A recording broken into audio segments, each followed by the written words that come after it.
बिस्मिल्लाहिर्रहमानिर्रहीम। समंदर के किनारे एक दरख्त था जिस पे चिड़िया का घोंसला था। एक दिन तेज हवा चली तो चिड़िया का बच्चा समंदर में गिर गया। चिड़िया बच्चे को निकालने लगी तो उसके पर गीले हो जाते और वो लुढ़कुड़ा जाती। उसने समंदर से कहा कि अपनी लहरों से मेरा बच्चा बाहर पटक दे, मगर समंदर ना माना। चिड़िया बोली, देख मैं तेरा सारा पानी पी जाऊंगी, तुझे रेगिस्तान बना दूंगी। समंदर अपने गुरूर में गिर जा कि ए चिड़िया, मैं चाहूं तो सारी दुनिया को गर्क कर दूं, तो तू मेरा क्या बिगाड़ सकती है। चिड़िया ने यह सुना तो बोली, चल फिर खुश्क हो जाने को तैयार हो जा।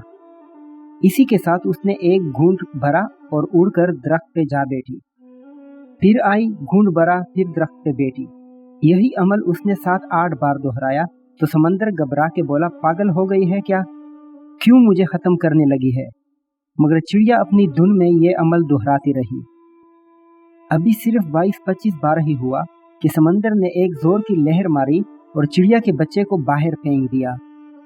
दरख्त जो काफी देर से ये सब देख रहा था, समंदर से बोला, ए ताकत के बादशाह, तू जो सारी दुनिया को पल भर में गर्क कर सकता है। इस कमजोर सी चिड़िया से डर गया, ये बात समझ नहीं आई।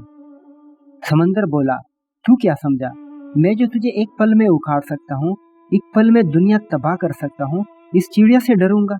नहीं नहीं, मैं तो उस एक माँ से डरा हूँ, माँ के जज्बे से डरा हूँ। एक माँ के सामने तो अर्श भी हिल जाता है, तो मेरी क्या मजाल। जिस तरह वो मुझे पी रही थी, मुझे लगा कि वो मुझे रेगिस्तान बना देगी।